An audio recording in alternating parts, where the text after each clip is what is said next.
You are horrified at our intending to do away with private property. But in your existing society, private property is already done away with for 9/10 of the population. Its existence for the few is solely due to its non-existence in the hands of those 9/10. You reproach us, therefore, with intending to do away with a form of property, the necessary condition for whose existence is the non-existence of any property for the immense majority of society. In one word, you reproach us with intending to do away with your property. Precisely so. That is just what we intend. Fuck the bourgeoisie and fuck the Greek gods. We watch The Grapes of Wrath and Wrath of the Titans. Yay! Yay! Yay! Uplifting intro! Yeah! Boo!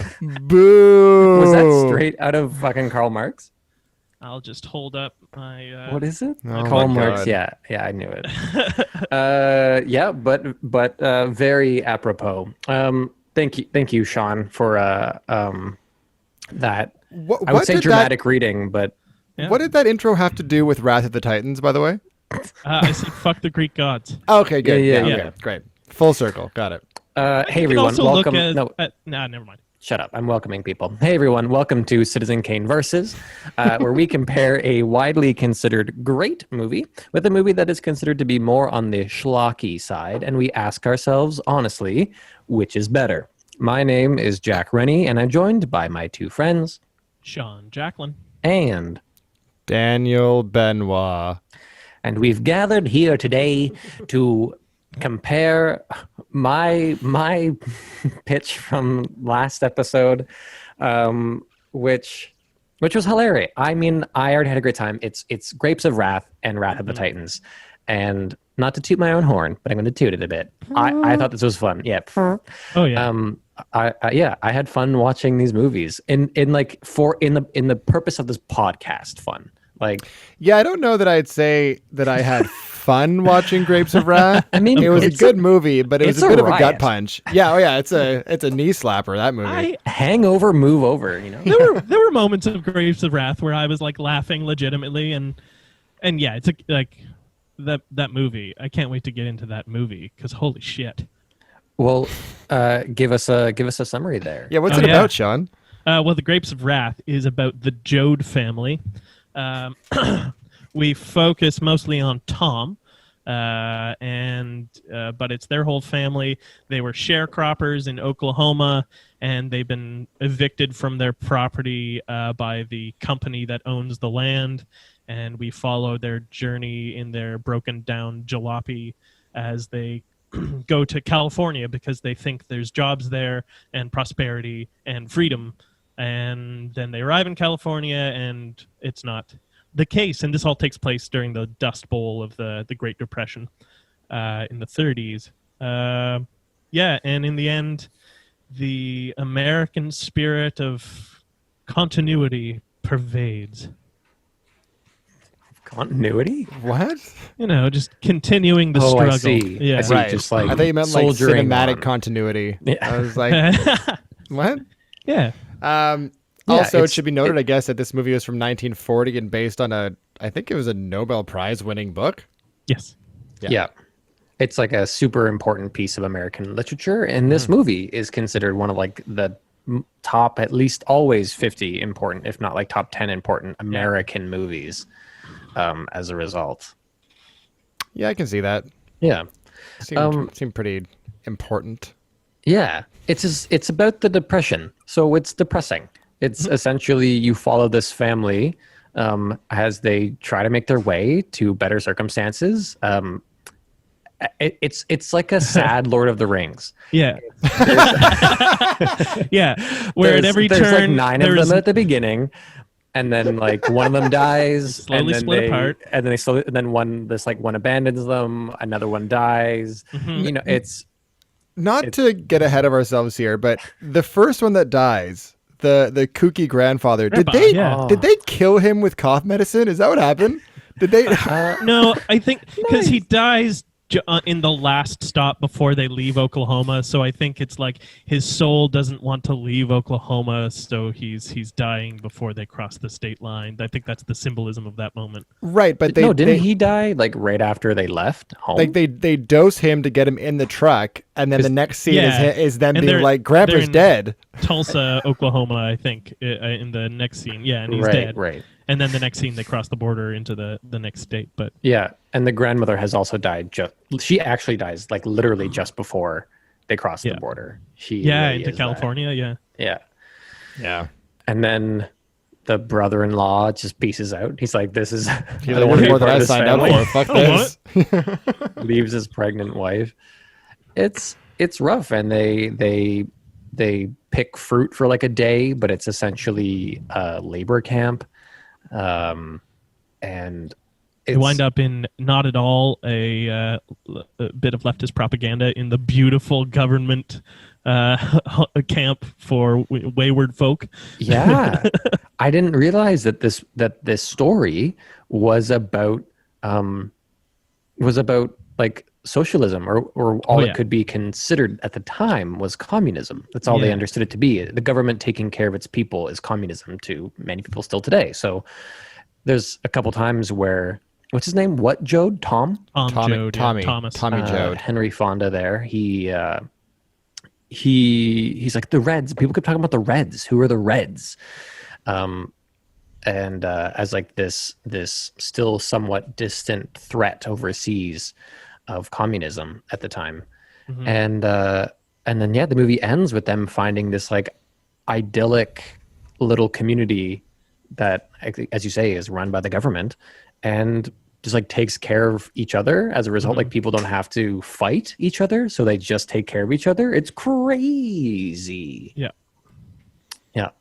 And then it just kind of ends, right? I kind of forget how it ends. Oh, it ends with Tommy fleeing the camp after he kills a soldier.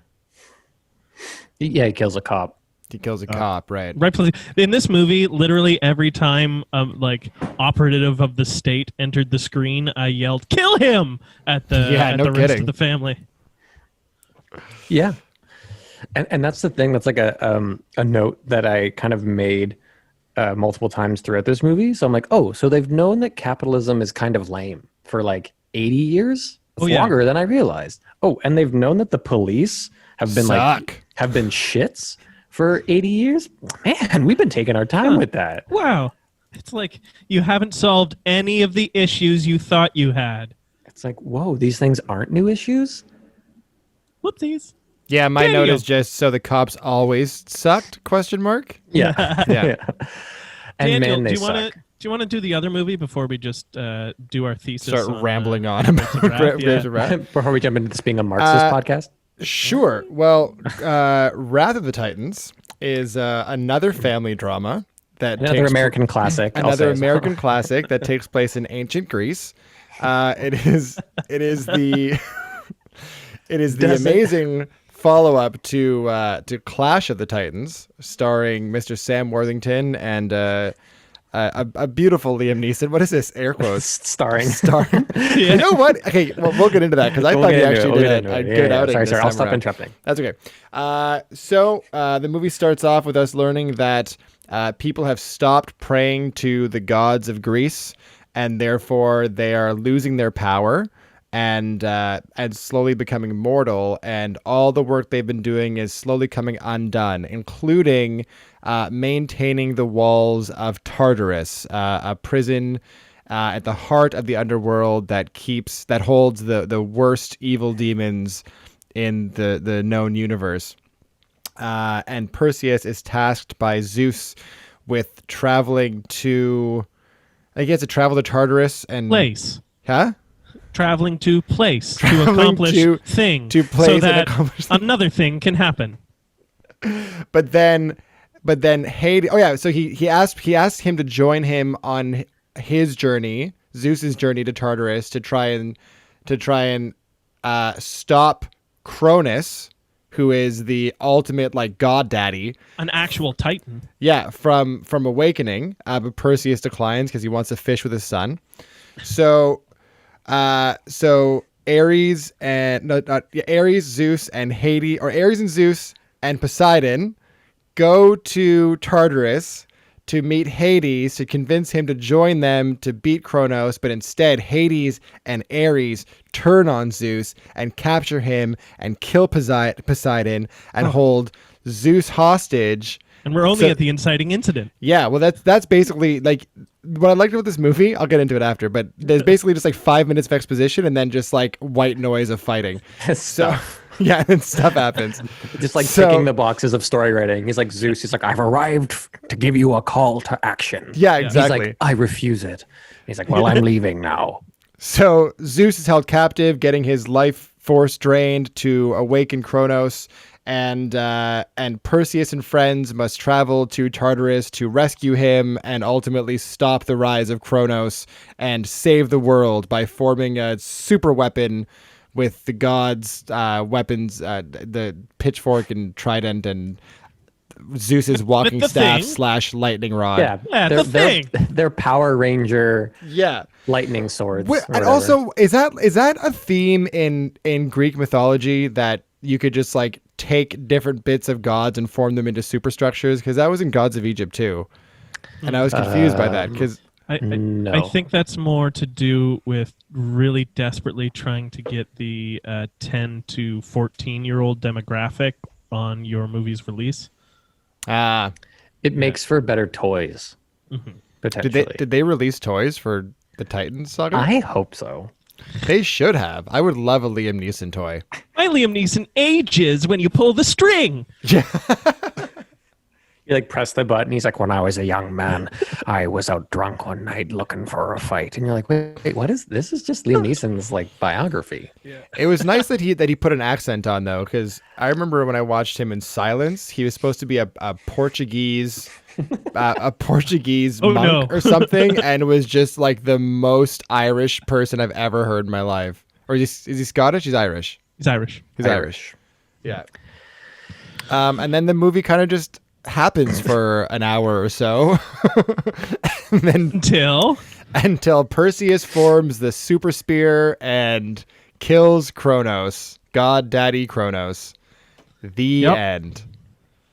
With some cameos. We're talking some cameos. We're talking some people have just been written out of the movie. Some people have been recast. Was there always, like, where did his son come from? I don't remember him having a son. His son was a new addition. Yeah. But his wife died at the end of the last movie. How did he have the son? She didn't die at the end of the last movie. She came back. No, she died. Back. Then Zeus brought her back so that he could have a son with her. But they couldn't sign her for this movie, so they had to kill her. And then they wrote her out. Either because the actress was like, "No, I'm trying to like break out in Hollywood. This script is a mess." Yeah. Or the writers were like, "Ooh, if Io's in this story, it makes a lot of the obstacles go away. You're dead before the movie starts." One of the two. We really need an opportunity for Sam Worthington to, for some reason, kiss Rosamund Pike at the end of the movie. Yeah. That, like, there was no chemistry between them in any way, shape, or form, and then a kiss happened, and I went, "Oh, that's what you were doing?" You mean where she's like pointing at a map, being like, "And now if we reinforce PTSD. here," having like a meltdown. Yeah. And so he grabs her face, turns it towards him, and kisses it, and then he leaves the tent. Walks out. Leaves and is like, "We can't." Oh man. But her problems are solved. She's happy. She's no longer stressed about the war because of the kiss. It was the best kiss ever. The power of Sam Worthington's lips. Yeah, she just needed a man. You know? That is, there is a lot of there is a moment of the power of love restores all when Hades brings. Is it that? Yeah, there's definitely a moment in this film where like the power of love solves it. What moment is that? Is that Hades bringing Zeus back to life? Yeah, he decides that he choose his brother finally, and he gives him a special good touch that that makes his gray beard turn. He decides earlier than that he's gonna back up Zeus. He just I guess so. He isn't man enough to fight Ares, who also, by the way, bad. Yeah, so bad. But also, Where does he fit in the family? Because everybody seems to be some form of British, and then I feel like he's like Serbian or something. He's like, it's been a long time since you are my brother. Our father never chose me like he chose you. Well, that's why I also think I'm pretty sure they ADR'd a bunch of his lines. Yes, they absolutely did. If you noticed that too, which didn't help. I have a note about that actor. I didn't take note of his name because there's no reason to. Because who cares? Yeah. I was like, did they just cast this guy just to make Sam Worthington look better? like Sam Worthington's like doing an all right job in this movie. You know what? If that's why they did it, it worked because I thought Sam Worthington actually did an all right job in this movie. Oh, there because it is. He barely had to say or do anything. Yeah. Like all he had to do was run down hallways and like do some fights with CGI monsters, and then he was like, and even that was like. It was passable, but there was a moment early on when I think he's like leaping. What is he leaping on? Anyways, the he's chimera like, at the beginning or something. Yeah, in the opening fight, he has to leap. He has to leap on something to get to it, and his little leaps were so unmotivated by any reason or logic. It just looked like a man desperately trying to like make something look good, but he has no functional understanding of what's happening. But his hair was nice in this film, so I was okay with it. It's weird that even he didn't seem to be invested in this movie. When you think it's like, no, this is like isn't this like your vehicle? Yeah, like isn't this for you kind of? Like wouldn't you be excited to get your franchise rebooted? But maybe it was like, no, I really don't feel good about that movie. I don't want to come back to it. But that's kind of him in every movie, right? So he was like, I want to. This Terminator Genesis thing is really, it's really gonna take off. Really my moment. Oh man! And I got this new part coming up, Jake Sully, which is going to pay off. They're making 15 of those films, so. Yep. Oh yeah. I just missed his whisper acting. I remember that. Yeah, exactly. It was so funny watching him in a scene with Liam Neeson, who's like he's like camera whispering, but he's fully on voice. And then there's Sam Worthington, who's like, I can't. I'm not a god. And you're like, what? Sorry, dude. There were definitely a couple of moments where it would cut to him, and he would just be like, and then he would like cut away. So correct me if I'm wrong, but. So at the start of this movie, Liam Neeson comes to Perseus, his son, and he turns him down by saying that's not why. Oh yeah, he says you don't want to join us because you feel you are inferior to the gods. But if I recall, at the end of the first movie, it's because he just doesn't need any of the god shit in his life.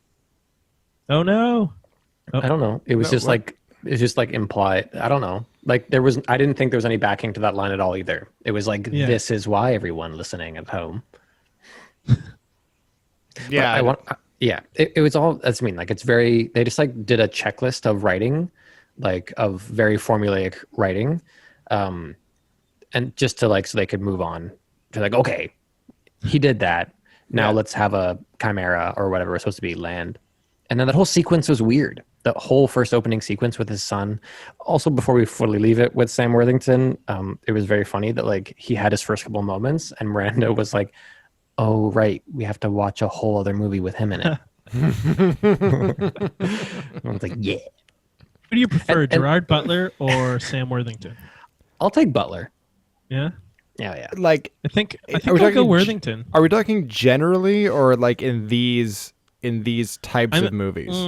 I'm saying if pirates had you on the plank and they said, "Yar, make thy choice wisely." Choose ye Sam Worthington. choose ye Gerard Butler. I don't know. Choose wisely, or ye be going to. If we're talking generally overall, I'm team Butler all the way. If we're talking specifically like Greek mythology or ancient gods, I'm going Sammy Worths. Yeah. I think I choose Butler every time.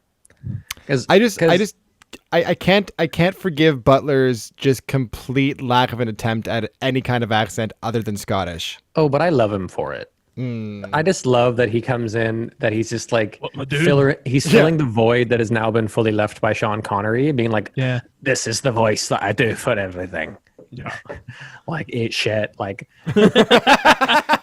there's a great, apparently I never saw one of Connery's movies, maybe one of the Bond movies or something. No, it's not. It's a different movie. He's supposed to play someone who's like in Japan, and he speaks like these lines of, he's like, you know, like, Okadaka, like, Yeah. Sean Connery speaking Japanese. like Takahashi Usi-san, like it's like, but he's doing with like he's a Scottish accent. Apparently, it's hysterical. I want to find it. He plays an Irish beat cop in The Untouchables, and he's just doing his Sean Connery shtick. You're like, no, you're not, Sean. Come on, no, come on, Sean.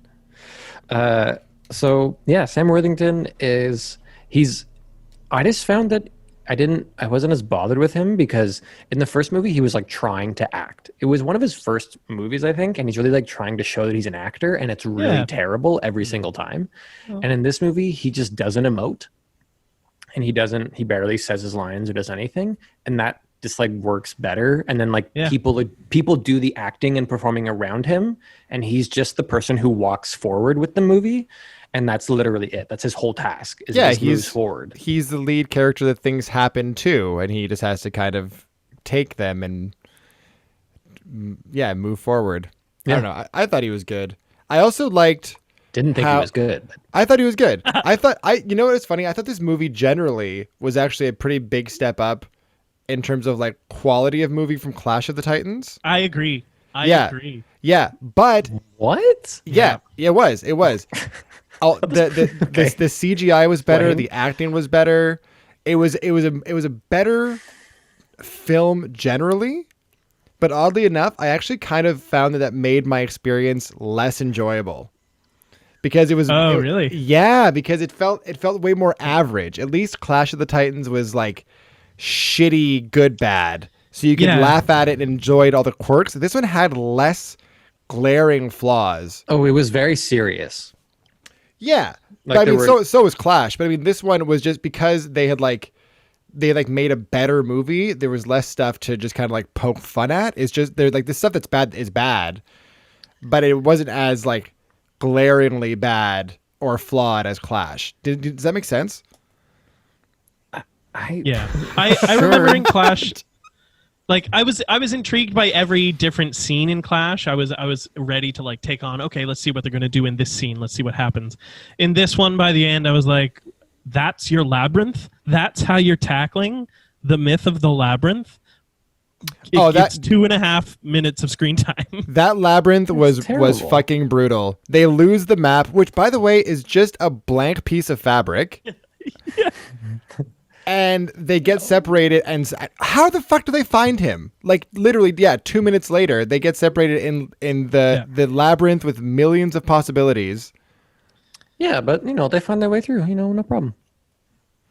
The hero's journey, and he kills. Yeah, it's just I'm surprised that you've said that though, because I found at least the first movie had like a life to it. Maybe that's kind of what you're saying as well, though. That is what I'm saying. Yeah, it had like a vibrancy to it that I still found it like more enjoyable, and I found that I didn't find the CGI in this movie might have been quote unquote better, but it was not better used in my opinion. No, but it was for sure better. The CGI in the first movie is more sick. Yeah, Kronos was sick, but yes, fine. Jack, you're right. When this movie finished, what I wrote was there is no tension or investment.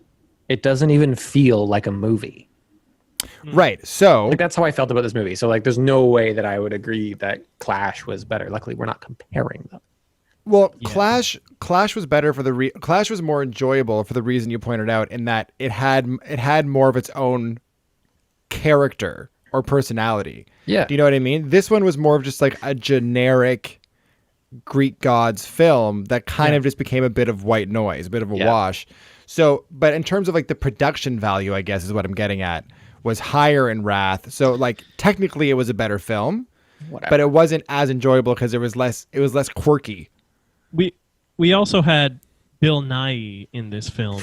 A Which- wacky Bill Nye. I was in love with. I Yeah, he love was great. What? He was every great. single thing he did. I mean, I He was love Bill perfect. Nye. Again, I love Bill Nye, but bad casting. No, That is- perfect No, casting. that was perfect casting. No, that's terrible Who casting. would have been for better in that role? Hephaestus. Who would have been better in that role? He could have done it, but that's not Hephaestus. Hephaestus is like a hunchbacked troll man. He's like disfigured, not like a pretty, like charming Bill Nye, who's just like a bit quirky and a bit like. But I was a bit charmed insane. by his prettiness, and I liked it better. Yeah, I know, but it's a silk screen. It's a mirage. It's not, you know what I mean? It was bad. I was frustrated again because like I mentioned this in Clash, where like I love Greek mythology and I love these stories, and then when I was like, oh, Hephaestus, hopefully this will be interesting, and then I was like, that sounds like Bill Nye, and then it was, and then I was like, oh, are they gonna do something cool to Bill Nye? He's like, nah, it's just Bill Nye. He's got like this funny hat. He's like the And- ugliest yeah, of the guys. And And it's long like sick white accent. hair and a beard and like a quirky disposition. Look, I love Bill Nye. Okay, I love Bill Nye. But Yeah. I'm just saying, I was frustrated with the casting, and then he's just like, take him out of the movie. And they do that with the guy, what's his name? Aginpor? Agenor? Oh, I do not remember anything of him. But the I Poseidon thought he guy? was the best part of that movie. He was the What? best part of the movie. He was the best What? part of the movie. Yeah. He was the hands most annoying down. part of this movie. No, he Maybe, was someone but who he was was- having fun. Yeah, having he was. fun. He was. Ugh. He had nuance to his performance. He was a fun, charming kid. Yeah, man. How was, did he have nuance to his performance? 100%. He delivered every line Absolutely. at the same false. intention. False. False. So No, false. He was, so false. Sean, I'm so disappointed in you. Yeah, with dude. this review. I thought you would see. was Like He was the Boring. only person who was acting like a real human being. I don't know if we watched the same movie. he was having was- fun in this movie. I don't know if what they had him do was fun. No, You but you what just he hate did- fun. You just what he don't like did with fun, it. Sean. I just got finished saying I thought Bill Nye was very fun, objectively fun. Also, yes, also he was. And again, like Agenor was then like just like, okay, your time is done. Let's get back to. Well, it's a well, good no, he was thing. in the whole movie. But like he has his time, and then he becomes peripheral. He's the navigator, and then he's like the leader Oh, of they don't the. let you forget that. He's the yeah, exactly, and then he's the leader of the defensive army against Kronos. That gets blown up in the first hit, and then like later you see him covered in like ash and soot, being like, "I'm okay." Also, why were they covering themselves in ash and soot to begin with? Was that camouflage, or was it to prevent being burned? I wasn't sure. It was to protect them from fire, Gotcha. Okay, which I don't understand at all. Mud doesn't protect you from fire. No, but maybe it does in ancient Greece. Oh it's shit! Greek mud and Greek fire. Maybe Greek mud. I also just want to point out that what I did, I had a similar reaction when I heard the guy's voice. I was like, "Is that Bill Nye?" And then I wrote down, "Is that Bill Nye?" But I wrote down Bill Nye, like the science guy. The science Right. guy. And It then I was don't- not him, but and then I had- that would have. I think that would be a better choice for Jack. No, I can see Bill Nye the science guy doing that part Yeah. with like little effort. I want the guy. What's his name? Mike or whatever from Breaking Bad. Oh yeah. Oh, I want that actor. Mike Ehrmantraut. What's his real name? I want Seth Rogen to do Seth it. Rogen would have been funny too. There are a lot of Rick Moranis. I take a Brendan Gleeson. Ooh. Who's yeah, Brendan I'll always- Gleeson? Oh damn! Dan. That doesn't help. Just tell me who it is. No, it looks like we're gonna watch In Bruges at some point in this podcast. Can't wait. So yeah, this movie in general though, like it's competently made. Yeah. You know, The It's production competently value made. is high in this film. Also, they give you a Yay. little bit of a math lesson too. In case you guys didn't catch it, did you know that half a god plus half a god Okay. somehow equals the power of a full god? Sorry, I'm gonna throw. Sorry, let me get a pen. Okay, yeah, write that down. Mhm. Yeah. What are you what's- referring to? Yeah, what's the Greek symbol for God? What? I think Well, it's just just a did the algebra. It's a stick man with a beard. Sick. Okay. Cool. Yeah, yeah. I remember that from grade 11. Yeah. Yeah. I'm referring to the fact that when Poseidon has his meeting in the temple of the gods with Perseus, And he's like, you must go to Tartarus and save your father. And Perseus is like, I can't. I'm only half a god. And then Poseidon's like, then you must find another half god. And I was like, that doesn't make any sense at all. No. One whole god can kill two. It doesn't make you any stronger. Anyways, two half gods does not a whole god make. Well, he had to get the Avengers crew there. I was trying to play around with an Inglorious Bastards take on this film too, because he has to get all the bastard kids, Zeus together. I thought that's where it was going at one point. All the bastard kids. All the bastard kids of I guess Zeus and Poseidon. All the Greek gods. mythology. That'd have been fun if it was. Are there more? more? If we needed Hercules in there? Oh Hundreds. my! Are there more? oh, sweet Dan.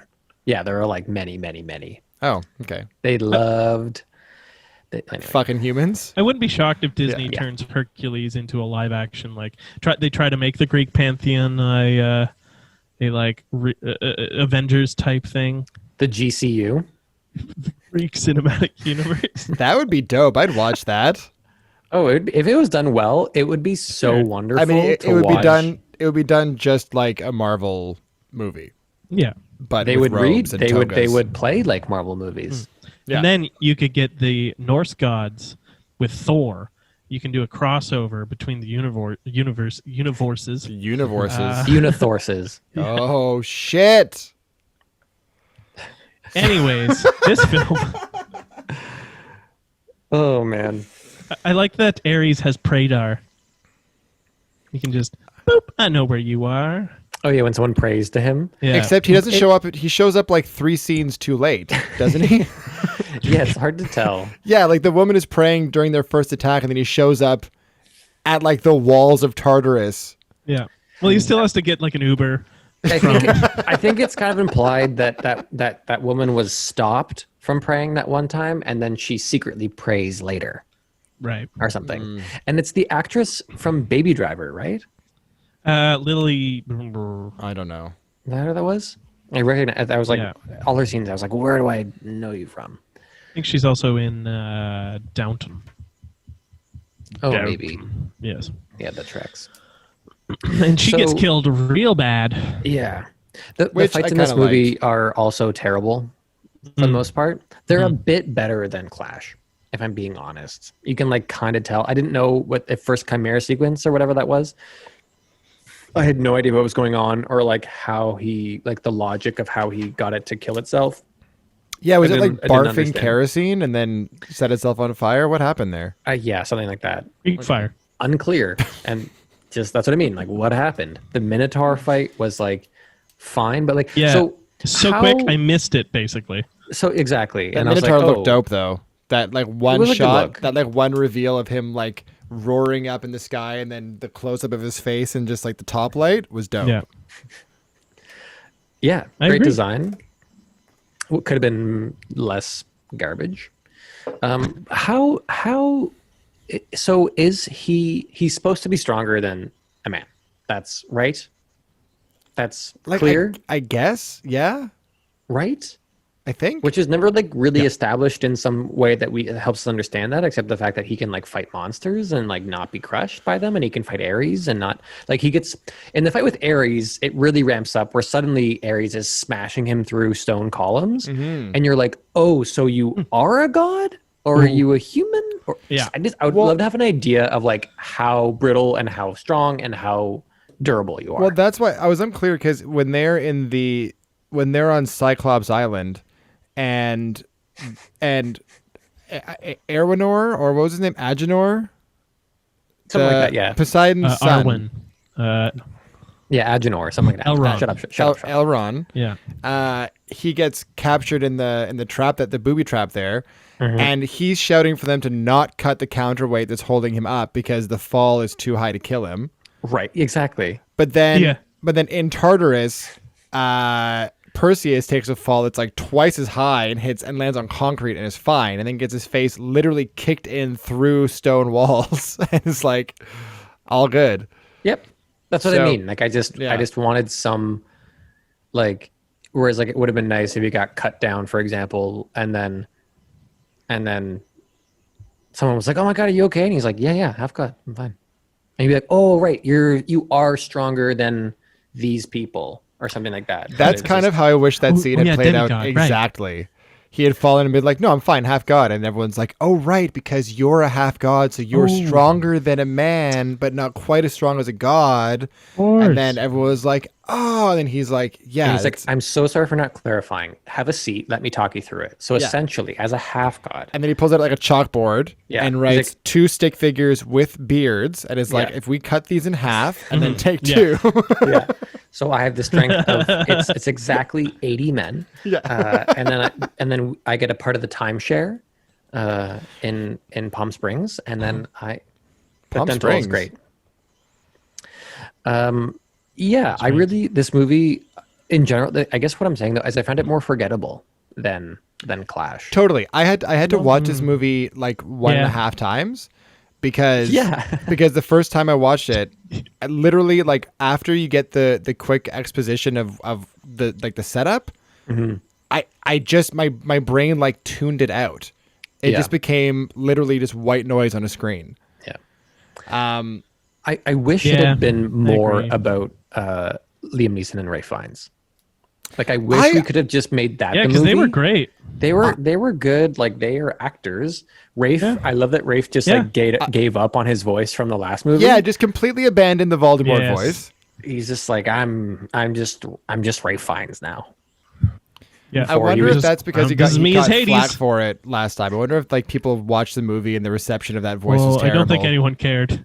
Oh yeah, no one was criticizing that in a serious way. I think he was just like, nah, I'm gonna act. I'm just gonna act like new this time around, like regular.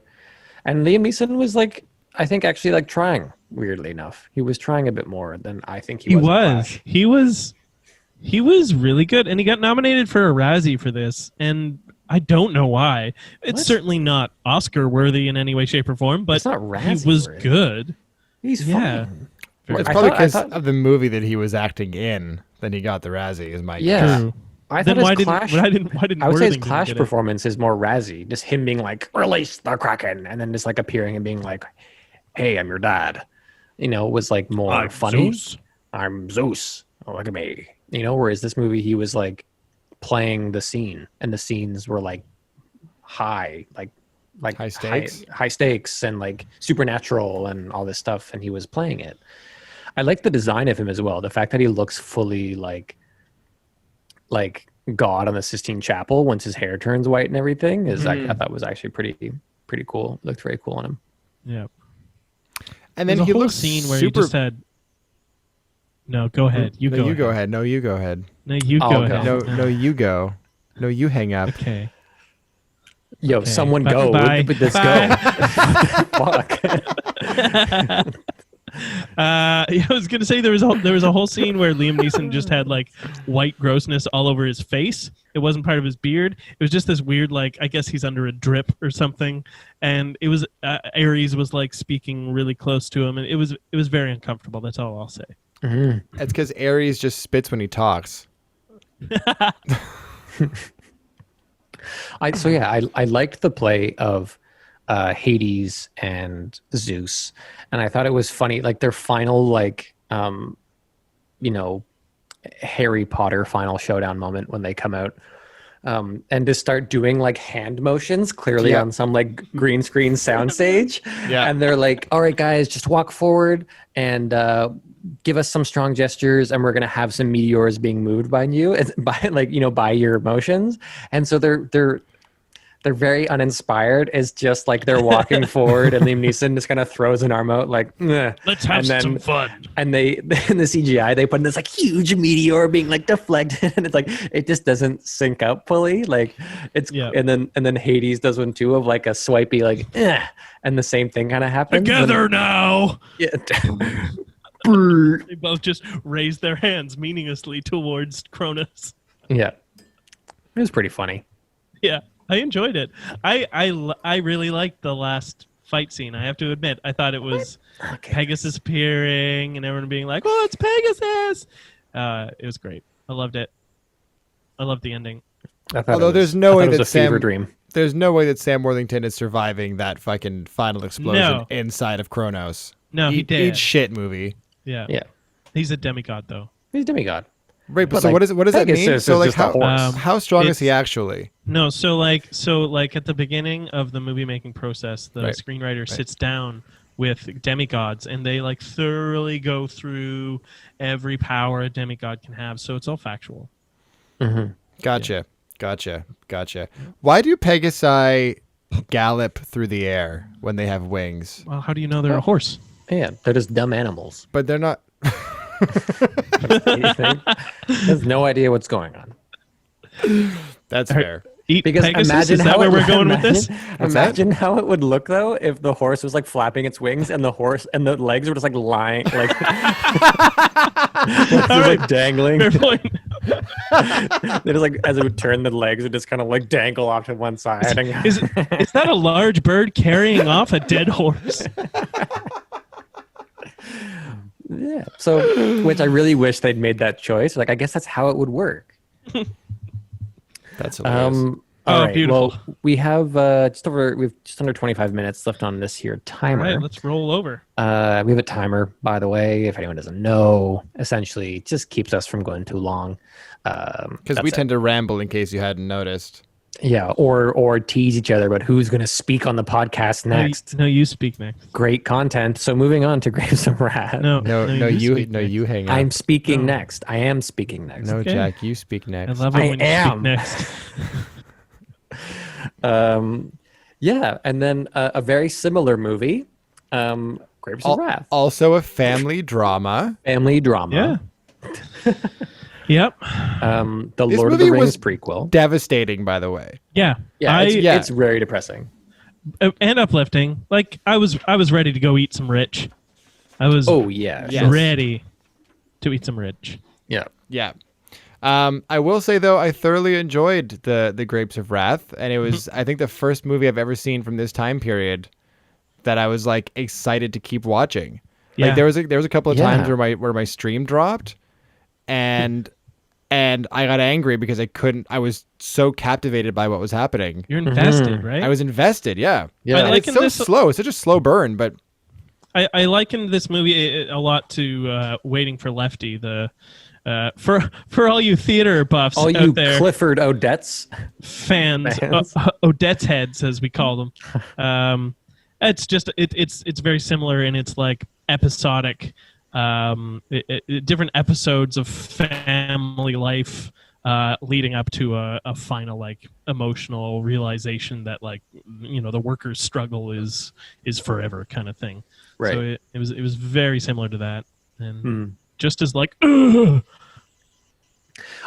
as I what? kind Sorry, of- what was that? Just as Yeah, sorry. I'm sorry. yeah. Just for the audio. Me. The first take was a bit stronger, but I think we can use it. It's good. Yeah, All we right, can fix I'll- it in post. You're gonna pay, my agent will get the check, and then You don't have an agent. not yet. If you're interested in signing Sean Jacqueline, Yeah, and Dan doesn't have a checkbook. I don't have it. Dan can't read. I don't have a bank account. Dan doesn't have any money. But something that Marianne and I talked about after watching this movie, we had the same experience. We were like, when we first started it, and the first scene, essentially, where it's like this weird hitchhiker scene that you're like, okay, where Yeah, he It like starts yells off at the guy, weird. and then his meeting with the kind of homeless preacher, the drunk who's like, well, I used to be a preacher, well now I'm not. Like he's just like, I'm this character from the South. And Yeah. then they have their discussion about how, oh boy, if you get me near a woman, you can't keep me away from her. Yeah, that kind of stuff. Yeah. And he's like, he's like, Tom Joad, I know you. Oh, I baptized you when you were just a boy. And I was like, you're the same age. How did you? Anyway, so it starts like that, and then it kind of, as you say, it hypnotized me a little bit. Is how it felt. Like I was kind of mesmerized by it. Sorry. Yeah. I liked memorized. I was memorized. I also memorized the movie, and kind of we finished it, and Miranda and I were talking about how we both have that experience as well. And I kind of said, I think part of it is that it's just something about it was so refreshing in this weird way compared to the media that we consume so much of the time. Yep. Where Yeah. like especially the American media, like culture has become about like spectacle. We just finished watching season 2 recently of The Boys, which is like, it's it's an Amazon show and stuff like that. And it's so typical of modern television, where it's like the story is meant to like shock, with like big reveals, and it leads to big these action moments, which like, because it's about those moments and not about the story, they're actually kind of weaker than they could be, like all this weird stuff. And then watching a movie like this, where it's like, just like, you have to just sit with it, like you have to just stay with the characters, like you're just with them, you don't get to escape them with like the random cut to a new scene. It's like, nope. And every new humiliation is your own humiliation, because you've suffered through every garbage bullshit that they've had to go through in order to get to where they end up. So every time there's a new humiliation on them, you're just like, fuck, I want to punch someone. Yeah. When you just realizing, and like, I think they do a good job of like, you really do feel like you understand what these people are going through. When you see like their neighbor's house, like his flashback telling of one of their neighbors, of like the people coming in, and one of their other neighbors who like he essentially became a scab, right, or whatever. Like, he took the work of this industry and driving these new tractors, and he just drives it through their house. Yeah. Like, Oh my God, you have that to scene- leave. I laughed out loud though, because the house that the tractor drives through is clearly made of like cardboard. Yeah, it's like empty. Paper thin. Yeah. But I appreciate them for doing it, for actually driving this big tractor thing, Big like caterpillar. through a caterpillar, like, through a cabin. I was like, good job. That was cool. And But then go ahead. No, you hang up. Okay, I'll go. Fuck you. You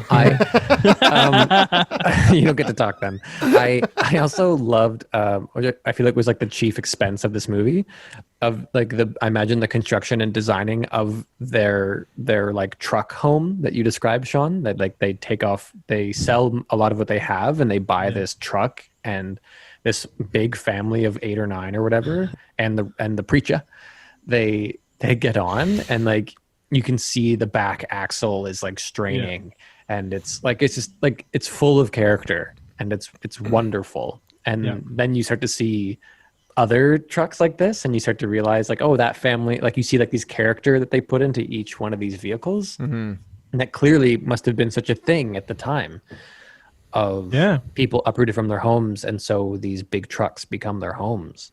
Well, it must have been very because no one, whenever they got to another kind of checkpoint or like holding station, nobody batted an eye at the fact that there was 14 people in the back of this car. No. Yeah. No. I was Or like a dead grandma. Well, yeah, it's a clearly dead grandma, right? Oh, you weren't kidding. You'd best move on. The doctor 8 miles in. Jesus. I was left wondering though, why was the preacher traveling with these people? Like, he just meets Tommy along the way, and suddenly he's like part of their cohort. He's supposed to be he's the spiritual element of this. I mean, this really does act as like a play on film. So you have these characters who are mostly symbolic in their meaning, that like travel along with them. Yeah, I mean, that was pretty clear with the fact that the movie opens with us finding him at the literal crossroads. Yeah. Yeah. I saw that and I was like, okay, I'll take it. I'll go. Good job, right. movie. I'll go with you. Hey, this is the same cinematographer as Citizen Kane. Well, that doesn't surprise me. There was some really interesting cinematography in this movie. Citizen Kane was obviously far and above what this movie was, but that wasn't really the point. I don't know, man. This movie was beautiful. Yeah, it was beautiful, but the cinematography, fewer risks. It was more about the characters and the story, and less about interesting shots. Right. Like Citizen Kane, almost every shot is like a cinematic feat, right? Yeah. The cinematography is much more plain. There's some beautiful stuff in it, but it's less about that. It's more just about the human drama of it, right? Yeah. Yeah, for sure. And like the landscape and and stuff like that. Oh, some of those landscape shots were dope. Yeah. The ones where like the big wide shots where he's just in silhouette walking across the horizon, like so nice. Yeah. Even the first shot of him just walking down the road towards the corner store. Yeah. Beautiful. Yeah. What I loved about the opening 10 minutes of this movie is I have in my notes, I just have, "Hi, I'm Tommy. I just spent 4 years in the penitentiary for killing someone." Yeah, he's a classic oversharer Yeah. for the first 20 minutes of this film. Yeah. He cannot go a scene without telling someone he murdered a man, spent time in prison, and is now released. Yeah. I thought it was so funny. The guy in the truck, and he's like, "Just ask me where I'm from or what I done." And he's like, "I really don't want to know, man." The guy picks him up as a hitchhiker, and he's like, "So, where are you coming from?" He's like, "You're an awfully nosy fella, aren't you, huh? You want to know, huh? Well, I killed a man. That's what I did. Is that what you want to know, nosy fella? Now let me off of the next road. I'll be walking from there." And you're like, "What the holy The truck shit?" driver literally is like, "I wasn't trying to know nothing from nobody." And Yeah. he's like, "Yes, you were." Ah. And that's not an exaggeration. That's the funny part, is that Yeah, this film starts bad. It I starts was very the first 10 minutes. afraid. I wouldn't say it was Yeah. bad. It hooked me. I thought it was interesting. That whole truck scene, I was laughing uproariously because it was ridiculous. Well, and I love that it The starts truck with and him. the preacher made me nervous of what this movie was going to be. Yeah. Well, I like. But it's more silly. Well, I mean, it's silly now, but I wonder if it was silly for the time. No, You know what I definitely mean? not. No. But I did love that the truck scene started with him just like latching onto the side door handle of the truck. Yeah. You And can just- hop on the step. Yeah. I also, it's another note that I have that's like they knew about capitalism for a long time. They knew about police for a long time, and they also knew about the prison system for a long time. That it was shitty. I thought it's an interesting bit of dialogue with his mother, who is great, and she won an Oscar for this. Did I she enjoyed her really? a lot. Yeah. She did, yeah. She has this bit of dialogue where she's like, "Did they hurt you, son? You know, did they hurt you? Did they change you? You know, some people like, what is it? They, Oh, yeah. you know, did they hurt you? Like some people get so hurt that, or like they hurt them to they're just a hunk of mean. Yeah. You know, that they want my just son like to be a that hunk it of just mean. turns people into mean, like these mean kind of monsters, right? Yeah. And Yeah. the prison system does that to them because it hurts them so much. Yeah. It's not there to help them. It hurts them. And I was like, so you've known about this for a long time too? Like, why? Yeah. The What answer is fuck? yes. It's a feature, not a bug. Yeah, exactly. Yeah, What- it's its purpose, not a flaw. I think what stood out to me most about that interaction, though, was the fact that this is the first time that mother and son have seen each other in over 4 years. Mom thought she'd never see Tommy again. And when they first see each other, Tommy kind of like waltzes up to her and shakes her hand. Yep. That's what a respectable gentleman Yeah. does to his mother. I thought that was so weird that instead of like a hug and some kind of warm embrace, he's just like, hey, Ma. And I was shakes okay her with hand. it though. Yeah. Because she says later that At the end. they have a hard time showing their affection for each other. So, and yeah, I at the guess, end, yeah. she's like, She "So says let's like kiss." we've never been a hugging family. Yeah. Like we've never Right. been or like a kissing, and she kisses him on his cheek, and that's their final moment. Yeah. And that's an It important shift. shows the growth. Right. Ugh. I didn't catch Yeah. that. I'm not going to lie to you. I could do a standalone Citizen Kane not versus just about this movie. You know, Wow, there's you- so much here. Yeah. I loved, again, it was so refreshing seeing like what felt like real people, like in the casting, that she was a mom and she didn't have to look like Kate Blanchett. You know what I mean? Yeah. Like she looked like a mom. She looked like a mother who had been through life and had born children. Like I just bought it so much more. And I loved the grandpa. I was actually sad when he Yeah. died because Yeah. I loved his performance. I loved his character. It was like, Yeah. and me and Miranda were both kind of saying that. And it, like again and again, like you don't see performers like you don't see actors like that anymore where he like genuinely had no teeth and his performance was so interesting Yeah. that I was like, is this it? I have to wonder, did they go cut? And he was like, well, thanks everyone, that was really fun. or Or was he like, where did I put my buckets? Like, bring them. And they were like, oh shit, let's get him. Okay, let's just like calm him down before the next shot. Like, because I just bought it so much. I was like, that's what a grandfather near death. Yeah. On the border of senility, Being like, told looks the only home he's ever known is no longer his. I was born here and I'm gonna die here. I'm not leaving. Like, and they have to give him like cough medicine. Cough medicine. They have to kill him. Alcohol. Yeah, they have to kill him. They have to kill him. No, but it's true. I found myself during that kind of freak out monologue. I was watching him and just being like, wow, this grandfather is such an interesting dude. And I totally forgot that I was watching an actor on screen. Yeah. It was incredible. His like, yeah, his interesting / gross speech where he's like spitting his bread water onto himself. He's like, I'm going to get a whole bunch of grapes and just stick them on my mouth until the juices. And it's like, it kind of looks like you're doing a Bill Cosby impression. I'm good. No, let's not do that. Nope. No. I'm Bill Cosby. No, you're not. The makers of Citizen Kane Versus do not condone or any Bill Cosby's. I'm a piece of shit. There it is. Saved it. Yeah, saved it. So yeah, I love the old dude. I love the mom. And the general, like the casting of the movie, I just thought it was wonderful. Like they just felt like real people so much of the time, not this like hot Hollywood bullshit that we get so much of the time. Yeah, they were ugly people. Yeah, and then there was no hero. Like ugly, but the they were excuse just real. They don't give any like moral excuse for Tom murdering the guy he went to prison for. Don't they just like say like he's like, oh well, you should have seen what he'd done. You would have killed him too. No, they said he was stabbing him. Yeah, right. the guy stabbed him. Right. And so he hit him over the head with a shovel, and it killed him. Yeah. And he's like, yeah, and they got 4 or 7 years on account of he stabbed me first. Yeah. Came out in 4. Yeah. So self-defense gets you put in prison. But it's like they had gotten in a fight.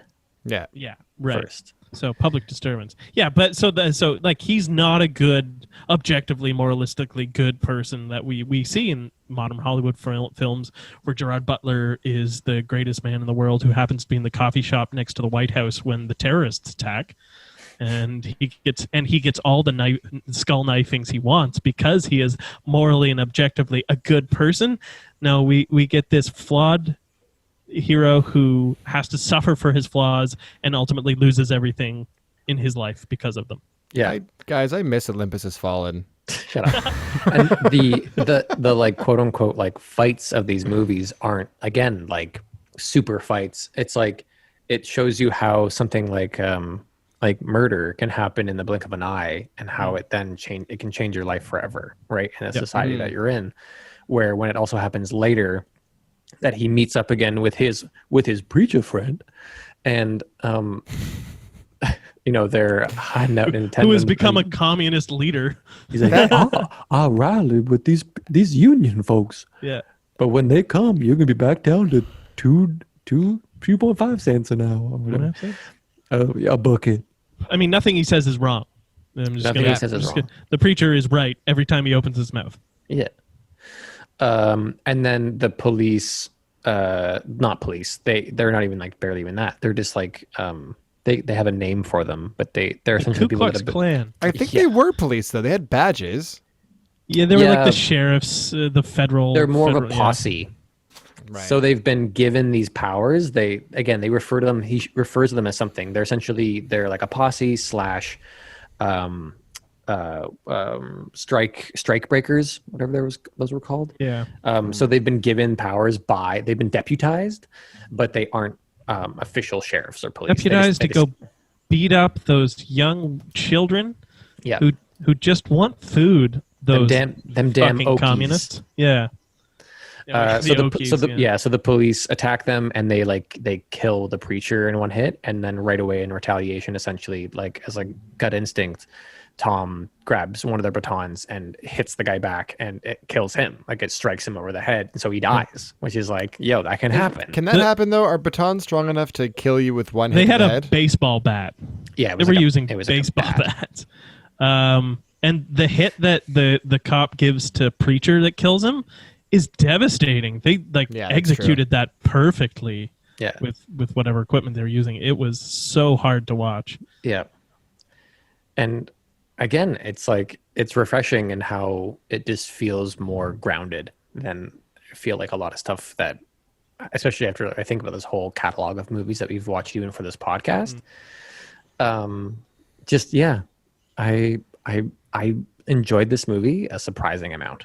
Well, I think this is the first movie though, kind of its kind that we've done for the podcast, right? Like, there wasn't a focus on fancy cinematography, or there was barely a sound. I'm going to argue that like this movie, every shot is thought out and like catered to create a mood and like progress how we're supposed to experience it. Sure, but it's not about the cinematography. It's not about the it's not. It's not about it. Which I would say is like better cinematography. Which is totally. It is unnoticeable as Yes. opposed to a movie like Citizen Kane, where it's you like- spend most of it being like, "Holy fuck, this movie."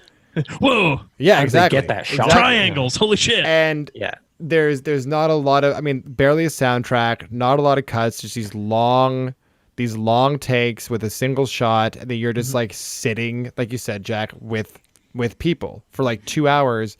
But because the performances are so amazing and the content is so heavy, you can't look away, right? The diner scene when the father and the daughter go into the diner. I think Those she's a two? granddaughter. They go into the diner and I just love to that buy scene. some bread, and they have to haggle with the worker at the counter, but the store owner says like, yeah, just give them the bread for 10 cents, and she ends up selling.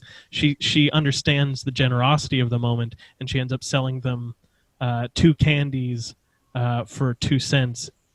Or for half For a a cent cent. each, Yeah. For instead of they were really like 25-cent candies or something. They were like 5 that. cents each. 5 cents each. And there's the 2 truck drivers at the counter, and I was like, oh, I know this movie already. Okay, these 2 truck drivers are going to take advantage of the kindness that these workers have shown. They're going to be like, oh, I guess my meal is 5 cents then, and just leave like nothing on the table for them and walk out. But no, they actually show that like the kindness that they put out in the world is paid off, because they over tip her to probably like Compensate an for the exponent of 10 or something like of what Yeah. the price was. Yeah. Yeah, it's just beautiful. It's beautiful. I wrote down, that was one of the scenes that I just absolutely loved. The whole thing that he comes in and he asks. It starts with him saying, "Do you sell loaves of bread? Or could I buy a loaf of bread?" And she straight up starts with says, "No, we don't sell loaves of bread. We use our bread to make sandwiches." Yeah. And then he's like, "Well, could you part with one for 10 cents? We have this old woman and she needs it. It's all she can dip eat it with in water." so that she can. Yeah. Yeah. And then it's like, she's like, "Well, they're 15. And then there's one for 15 cents. And you go, "Well, I really only have 10. Is there any way that, you can cut off 5 cents worth?" And you're like, "Oh my God." Yeah. And then finally, like you said, the owner says yes. And then it's only when they're leaving that the kids have been looking at the candy. And it's that thing of like, "Oh, by any chance are those 1 cent candies?" And she's like, "No, they're 2 for 1 cent." And you're like, "I'm going to fucking die. I'm going to die." Oh, charity. Yeah. And then, then they leave this extra tip that she's like, "You need your change." And the truck driver would say something just like, "What's it to you?" yeah, they like kind of they're almost like, don't try. Yeah. It's just, I thought it was a beautiful, beautiful scene. Yeah. This is a movie that I had to constantly remind myself has a narrative. It is trying to achieve a political end. It is a political end that I fervently agree with. And I am willing to believe that these kinds of atrocities that were happening to this family and all the families that they were interacting with as they made their way across the United States in the 30s during the Depression, I more than believe that this kind of shit happened. But you do have to keep reminding yourself, like, okay, they're trying to prove a certain point right now. It's a very political movie. Yeah. Mm-hmm. Yeah.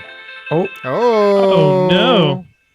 On that high note, which is kind of fitting. That's like totally appropriate Shut music in. for. Sorry. I can't get the button. Okay. What does that alarm mean, Jack? Well, No, keep the silence. don't keep the silence. No, you hang up. Shut up. So that alarm means that our time for rambling and chatting is done. We're over with that, and it just means we're going to go into our lightning round. Sound effects. Crash of thunder. Lightning. What? Terrible. Default. That, Like the little fart keychains. It only has 8 or 9 different sounds. So it's our lightning round, likes and gripes. It's where we air any further grievances or things we enjoyed in a kind of just quick bullet form type format. And that's it. That's it. Just to kind of get anything else off our chest that we maybe missed. I don't know if I have any, but someone else. You talk first. There, I'm doing it now. I'll go. Okay.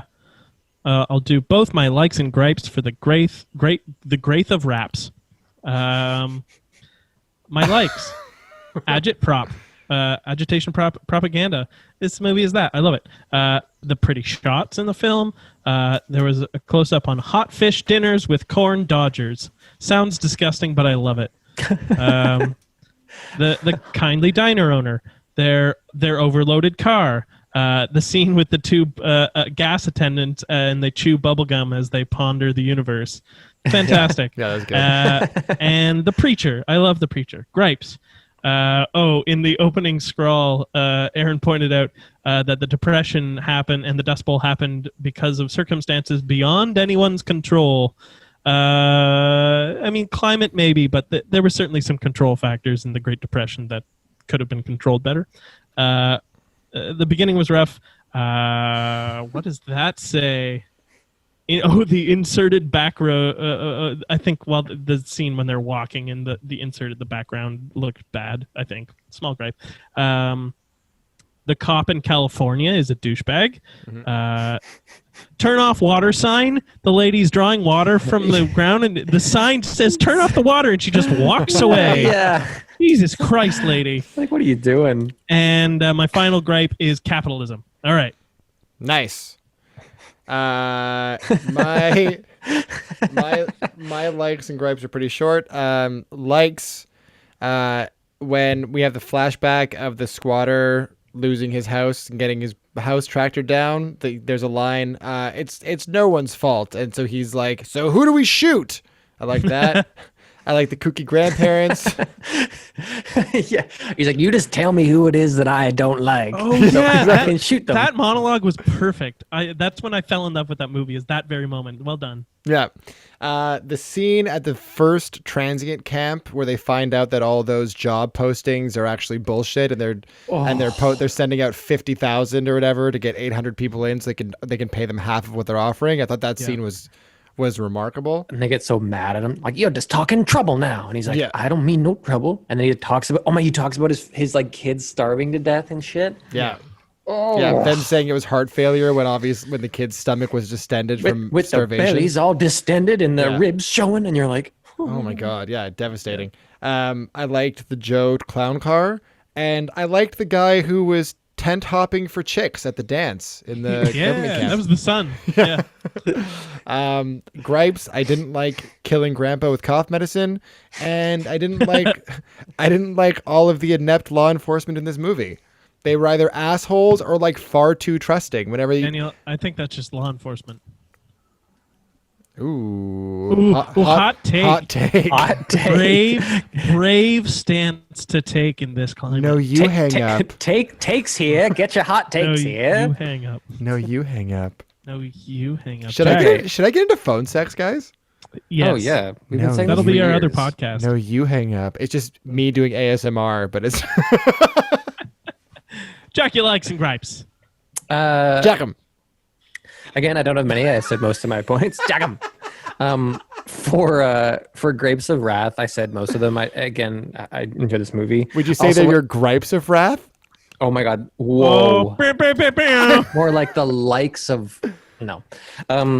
So I also liked the example of just like community taking care of itself. I loved the action and the energy of the finding out that the cops were going to come in and try and break up their community at the end there. Yeah, that was And cool. that whole sequence I thought was wonderful. And them being like, oh yeah, this person invited me. And then being like, haha, those are them. You can just tell there's something about them. And then like going ask that guy. And I thought it was really funny too. They go to him and he's like, hey, do you know this? And he's like, well, I seen maybe that guy before, but I didn't invite him. And he's like, keep an eye on him. The guy's like, he nods and he dances off, like still watching them. And I thought that was very funny. And that whole progression until finally they like quickly apprehend them and just like pull them aside, and then the police show up right then, and they're like, There's a riot. We're here to break up the riot. And they're like, the guy's like, well, I don't see any riot here. You must have some mistake. And they like cuts over, and there's a bunch of people dancing. There's like kids like skipping in like a merry-go-round.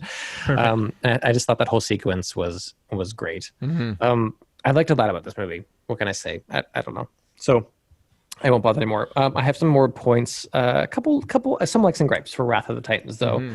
I think it's the fact that like right away in the exposition, they were like that Io was just like dead, and they're like, here's a shot of her grave. She's not going to be in this movie. I was like, that's nice and clean, and it made me think that the movie was going to be more schlocky, like its first thing. So I was like, I thought it was kind of funny. Then I was like, cool, and she's not here, and whatever, haha. And then it wasn't as fun. A gripe, they did they put in an ADR of like this roller coaster tycoon kid laugh. It's like a used clip of laughter of kids like of like them in their village. That I was like, why would you do this anyway? I thought it was, again, I had high hopes when they did like a cool practical sand effect of like the monster was underground first, and they had like the sand like rupturing through like a road. And I'm pretty sure it was practical, and it looked really cool. And I was like, oh, and then it was all CGI, and it was a mess. And then I have like, oh, Andromeda recast. I'll take Rosie Pike. Yeah, I like Rosie Pike. And Who was she in the first movie? She was recast? Well, no, she was in. Yeah, she was in the original, I think, too. Right? Wasn't she in Clash? But not as Rosamund Pike. I think it was, man. I don't remember her at all. I don't think it was Rosamund Pike, and I'm almost positive that it wasn't actually. I'm looking it up right now. Keep going. Yeah, you look it up, Jack. Keep going. I'm pretty sure. I'm almost certain that it wasn't. Definitely. No, it was Alexa Davalos. Yeah, you're right. Yeah. But then like as the contrast, they made her like fully a general now, and I was like, lol, like no. But all right, she's tough. We get it. Good job. And then, just the ending, a big old gripe for a big stupid ending of him with his, like he kisses Rosamund Pike, and then he's with his son on the side of a cliff. Is it too much for you? And then like, you are Perseus's son, Zeus's grandson. Here's my sword.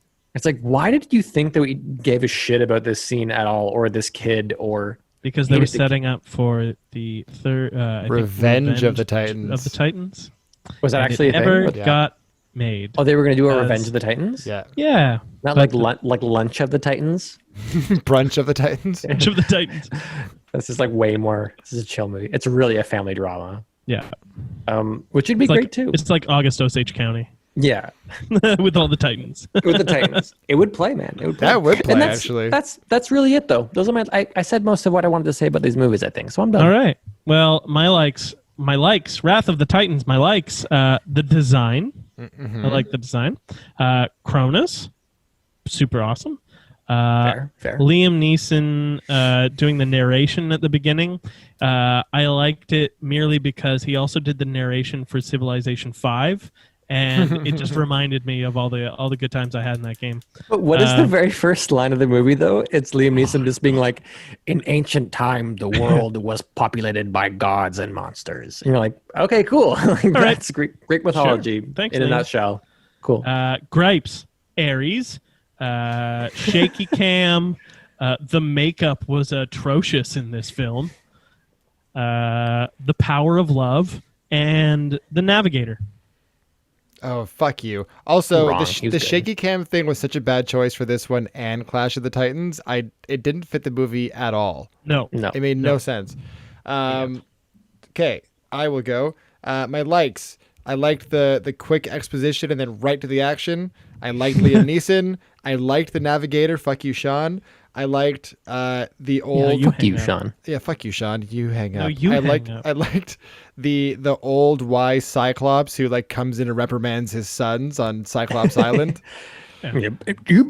Poseidon. Yeah, I liked Dip, I dip. liked the tour and like explanation of the Tartarus labyrinth when Bill Nye's explaining how to get in, and they have that quick kind of like CGI like virtual tour of how he built it to get to the heart of Tartarus. I thought that was cool. Oh yeah, that was pretty cool. I liked Wacky Bill Nye.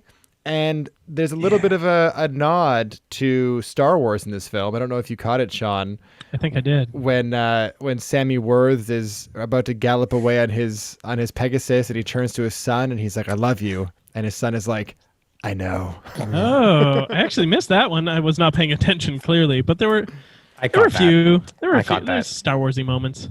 Yeah. Gripes, Ares. I didn't like.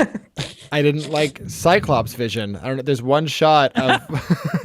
Yep, I know what you're talking I about. hated that so much. Just blurry, like a single blurry eyelid. Yeah, so fucking stupid. I didn't like that there was no more Voldemort voice. That frustrated me. I was looking forward to it. The forced kiss in time of distress I thought was rough, and I didn't like Zeus's that lightning bolt. That was really just like a walking staff. Thought it was pretty lame. That's fair.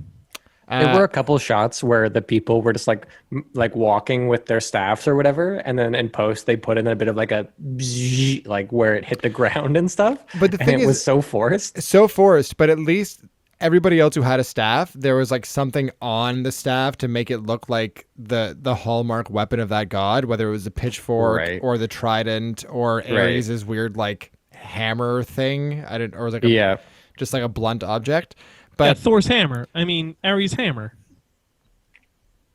but Zeus's thing was just like a staff. Fuck off. Also, I have a question.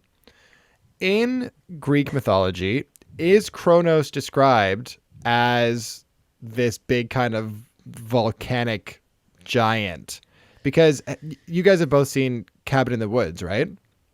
Yeah, it's so Cabin in the Woods. It's so I know, Cabin in the I Woods. know. The final shot of Cabin in the Woods is the exact same Oh, hand. yeah. It's the exact same like flaming hand. I know, eh? And I know. that whole plot point is that like the first beings on the planet, which would have been the Titans, are waking up or rising up for not getting the sacrifices they want or whatever, right? So you're trying to link the universes here, is what you're saying. What I'm saying is these take place in the same universe. I buy But it. The but Whedonverse. The Wheatonverse. Ooh, there you go. Yeah, I mean, I'll buy it. Buffy's agree. there too. Ooh, I'll go anywhere Buffy goes. But I want to know, is that Kronos? Is that what Kronos is kind of described as, or are they just lazy? It's nothing that I've ever read really describes Kronos in too great of a depth. It's certainly not as like a volcanic thing, though. Right. I kind of get the impression that it's more that because he was banished like to the depths of Tartarus and kept in this cell there, this prison there, that he like becomes a volcanic monster is more kind of what I don't know. And why was he banished by his offspring to Tartarus? Is it because he was a tyrant, or You got to read the Taitomashi? what? I think that's the name of the Greek myths that revolve around destroying the Titans. Yeah. Oh, It's I won't. I'd have to reread it too. It's yeah. I mean it's complicated, but not too complicated. But essentially, it's like he does eventually like try to like kill his kids. They mention it like he tries to kill them. He tries to eat them. He tries to eat them. I think he does eat one of them. Yeah. And then but it bursts out of his head or something. No, that's anyway. It's weird stuff. It'd be cool as a GCU though. yeah. He did look dope, I will say. Yeah. Terrifying character. Kronos. Yeah. I loved it. Yeah. Agreed. Like, So- shall we rate these films? Yeah. Yeah, I haven't thought about this at all. So, how we do this is we have 5 categories. We have looks good, sounds good, act good, story good, and rewatchability. Like if you had to, like which one would you watch? Like which one did you really enjoy? Which one did you enjoy? If you were on a pirate's plank and they were telling you, choose wisely, yar, me hearty. If you had to hang up first, which okay. So and essentially whichever movie wins the majority of those categories is declared the Citizen Kane of the week. Nothing to it but that. Papa Chow. So Papa Chow. Papa Chow. Papa Chow, man. you guys haven't been keeping up the catchphrase? It's all So- over Instagram, man. Papa It's- Chow. yeah. Hashtag Papa Chow. You can follow me at Papa Chow. Is So, it weirdly racist or not? Depends how you spell it. I would say it never is. I would say it's never racist. I would say it's only fun. Papa Chow. Yeah. So, Papa Chow, Papa Chow. So, looks.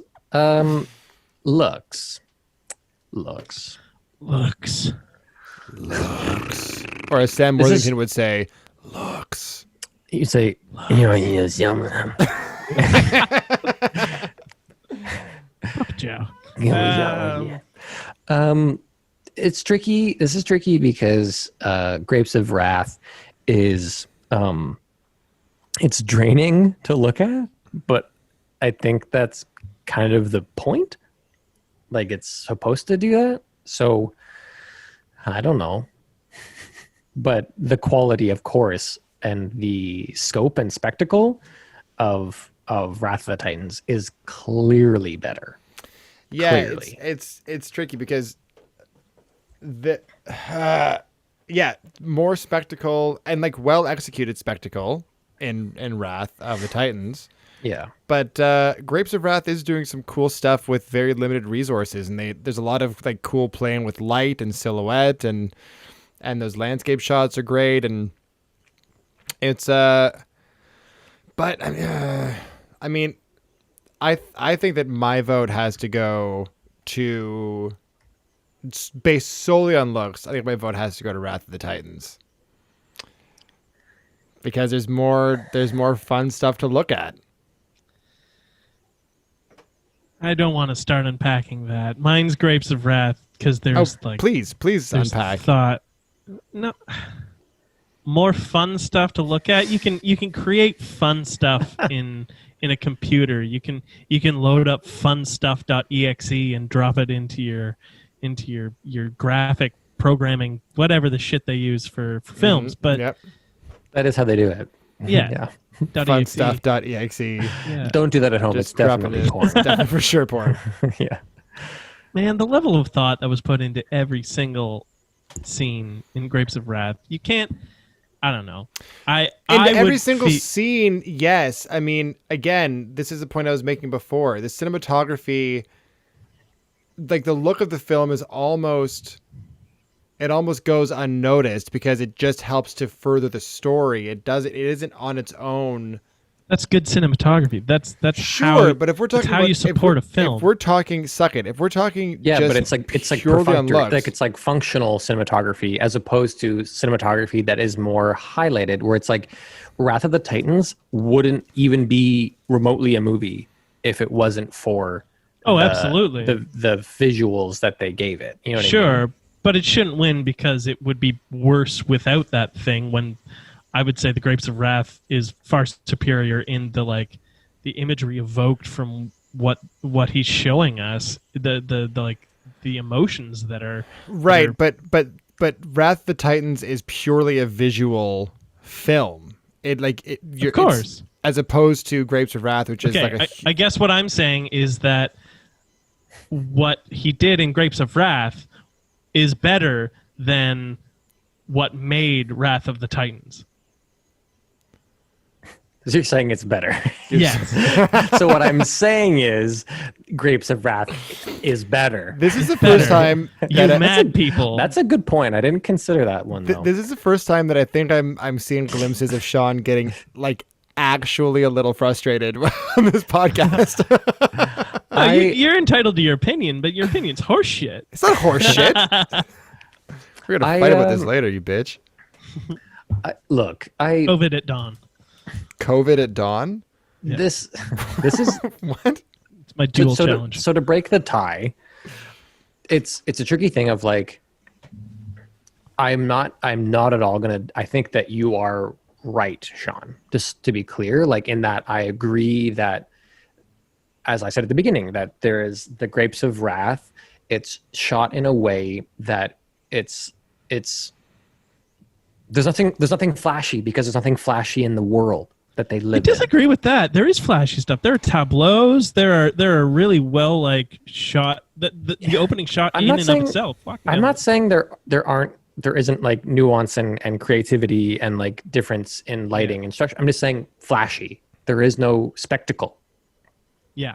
you know, and I Yeah. think that's kind of, I don't think we need to argue that. Like, Yeah. doesn't mean there isn't a variety of stuff to look at and how it's made. But it's like, I just think it ends up being undeniable though, that like,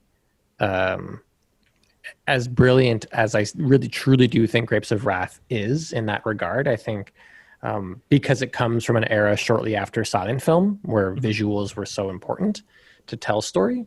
I think as much as I think it's derpy and dumb in many ways, I think I have to say Wrath of the Titans still. I think it just has to go to some brilliant effects and stuff that I really don't care about. But if I'm objectively looking at it, because I think it's hard to dissect what you're talking about, Sean,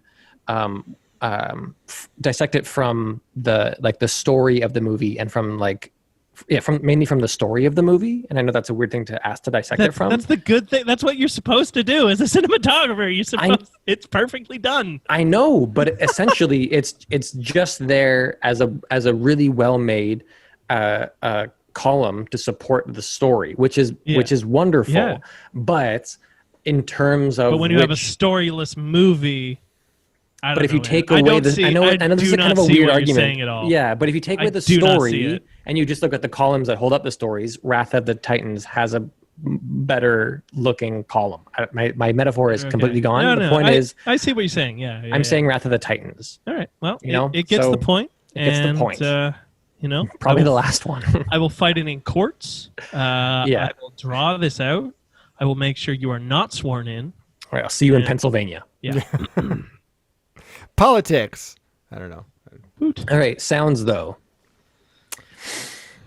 Olympus It's is just gonna be fallen. one of those. Oh, Grapes of Wrath was brilliant in how it had no sound.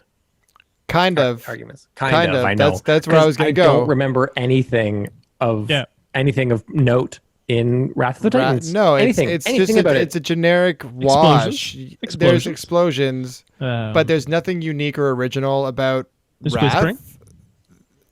So there's nothing unique or original about Wrath of the Titans, but and use of silence as a sound effect is not original either. But I think that they knew when to use a score, when to keep it silent and let the actors do their work. Yeah. And I was never just I was invested in the story the entire time with Grapes of Wrath, and the sound design is a gigantic part of that. Mm-hmm. And I think that the sound support design structure again, right? Like it was there as a support. Well, and I think that the sound design in the Wrath of the Titans actually worked to its detriment. I think that's part of the reason why I just tuned out almost immediately, because it's such a generic outing.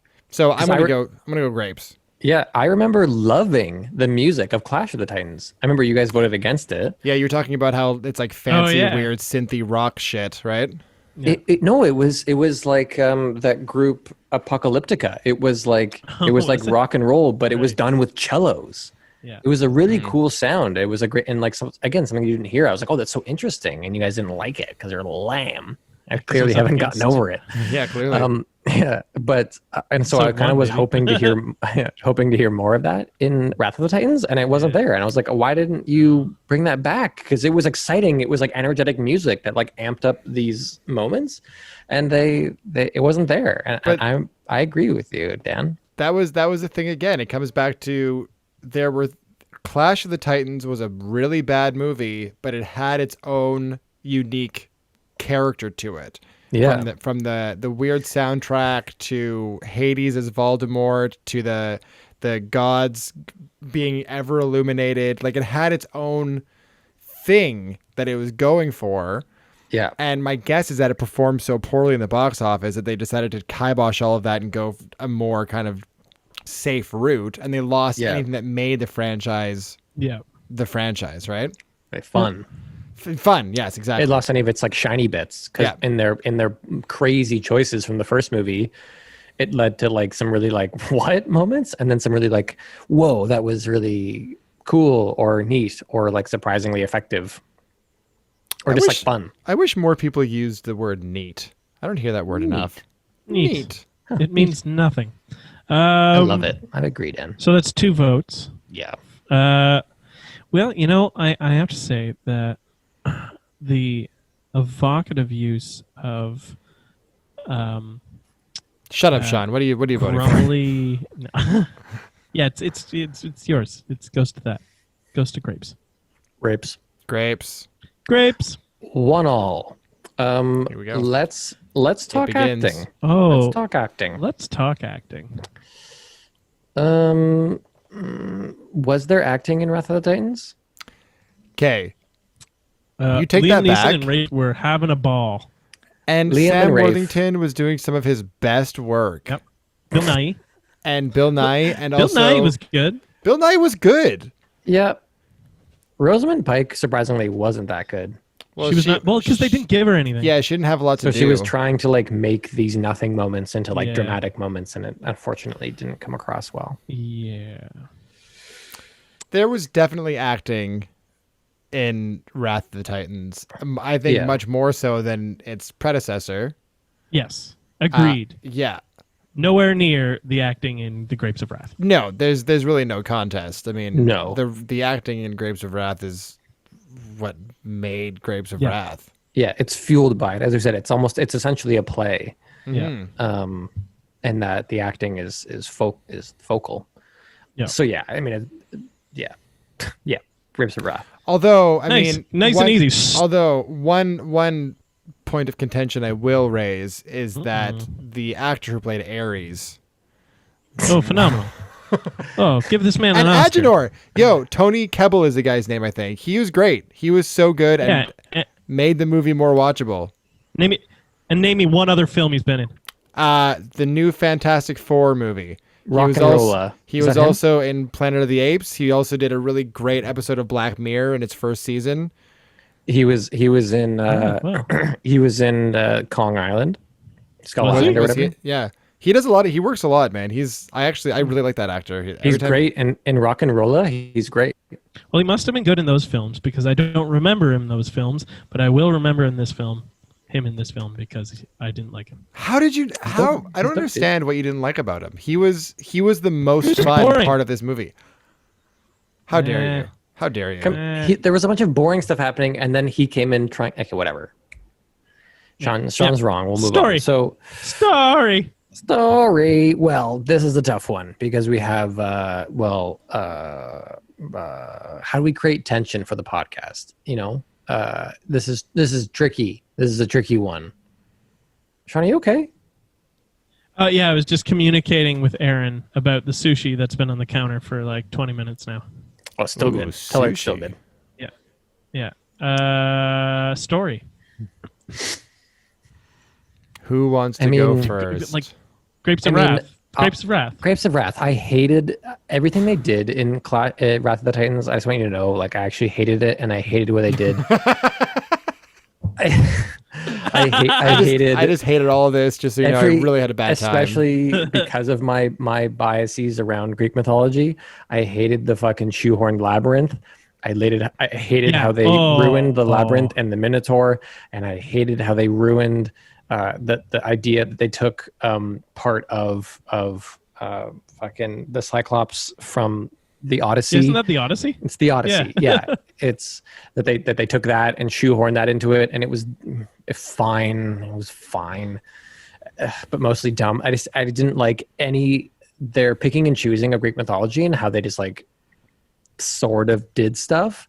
And I didn't care for any of it, if I'm being honest, and it bothered me. Whereas Grapes of Wrath made me sad, but sad in a way that was nice. from the story. Is the Minotaur part of the labyrinth myth? Yeah. Okay. They are inextricable. And it's not Perseus, it's Theseus that's supposed to be going through the Sure is. labyrinth. I don't know Anywho, any yeah, of so this that stuff. So at least the first movie Grapes of is Wrath. like things that Perseus did mostly. Sort of. yeah. Yeah. I'd like to say the first movie is half of Greek mythology bastardized, and then this movie is the rest of Greek mythology bastardized. From other Greek stories. Yeah. So yeah, Daniel, Grapes of Wrath. you still have a vote here. I mean, it's tough because Grapes of Wrath was really interesting. Yeah, a good You movie. did watch Wrath of the Titans 1.5 times, One- which gives what's it true. an edge. Well, it gives it Yeah. an edge because it's fresher in my mind, and part of me has to believe that I watched That it equals better. almost twice because I was just left wanting so much more after the first viewing. I was wanting more for most of the film, to be honest. Yeah. Yeah. No, grapes. Grapes of Wrath. Give me grapes. Also, I want grapes. I'm hungry. Well, soon, my Padawan. And well, that's a win. That's a win for Grapes of Wrath. That's 3 But to we 1. need to go. We need let's- to go rewatchability because I think this one might be a little. I mean, a little Dan, tighter. as you said, you already did watch. You already did rewatch. I've seen Wrath of the Titans 3.5 times What? in my life. I saw it. I saw it when it first came out. I watched it again when COVID hit, and then I watched it almost twice in the past couple of days. Dope. All right. So So I'll probably never watch it again, which means that my vote will have to go to Grapes of Wrath. I am likely not to watch Grapes of Wrath again for a very long time because it's not one of those movies where I'm like, hey, I'd like to watch something.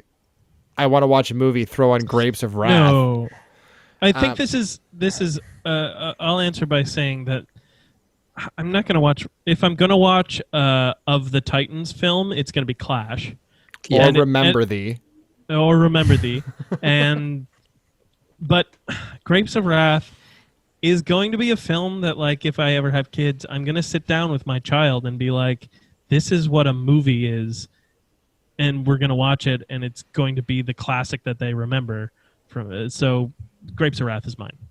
That's going to be is that now at the top of your classics list as Grapes of Wrath? As like the classic movie? It's certainly the best, like, classic film. Yeah, I would say it's the best classic film that I have ever seen. Like, I think I'd have to agree with that, actually. Yeah. Yeah. Yeah. Sean, what do you mean if you have kids? You're totally going to have kids. You're potent as fuck. Oh, thanks, Did baby. Erin not tell you that she's pregnant? No, Yeah. you hang up. She's been posting all over Facebook. Oh, Yeah. I'm not on. She's not on Facebook. I don't You're know. following the wrong Aaron. Oh God. Whoopsies. My whole life is a lie. Yeah, I agree. For reasons that you've stated, I would also say Grapes of Wrath, just because I'll never watch Wrath of the Titans again because it was so bad. Not that I'm really looking forward to watching Grapes of Wrath again. But part of me maybe is. It's hard to say. This is where it becomes a bit more of like an enjoyability thing. Like I just enjoyed it so much, and I felt so glad to see it. It was one of those things that I was like, I was like, oh, I'm really happy that I've seen this piece of cinema. Yeah, it's This is weird. important. Like this is And it something that reinforces people the should see. it just reinforces the fact that we've been fighting the exact same battle for almost 100 years now, based on Yeah. this, if not longer. Well, Longer. absolutely longer. It's Yeah. just the story of humanity. Yeah. And I'm so glad it was kind of on a whim that I pitched these, just because I thought it'd be good to get like another, because the Titans thing was fun schlock for the podcast, and I knew Grapes of Wrath was like a classic I'd heard about a lot in my life but never seen, or really knew the story of in much detail. And it really felt like, oh, this is like as you say, like it's the best kind of, when I think of what a classic movie is, this is definitely it. And it feels like it has earned that spot in such a Yeah. profound way. Like I'm just Yeah. so glad that I've seen this movie now. Yeah, it kind of felt like a bit of like a Thelma and Louise moment where you throw out you throw out a pair on kind of a whim because it has a funny title pairing, and then you just like inadvertently watch this masterpiece of cinema. Yeah, like genuinely changed afterwards. Yeah. Yeah. You're like, oh, I'm a different person now. Yeah, exactly. This movie was really good. Yeah, there's only a few movies that I can say Movies. that I can say that when the credits start rolling, that I've sat there like trying to go over the movie and like think over the themes that they're trying to get me to think about and like really stewed in what they were saying. There's only like 2 or 3 movies I can say that I've ever felt the need to do that afterwards. And this is one of them. Yeah. So like Wrath of the Titans and what else? Striptease. So with that being That was said, a good one. Grapes of Wrath is our Citizen Kane. Hold on. Jesus. We have a format, like Jack. Episode 20 or something. Come on. Oh, we have to wait. What? We hold. Oh, Now you right. can announce it. Oh, this. Wait. Sorry. Wait. This. Do you put in the drum? I've listened to it, but I've never heard the drum roll. I put it in every week. I watch it on YouTube, so maybe I don't know if it's the same. It's on YouTube, you bitch. I've never anyway. So I've never actually watched it. The Citizen Kane, I do. The Citizen Kane of the week is It's too late. Just to fucking announce it, Jack. Grapes of Wrath. You broke it.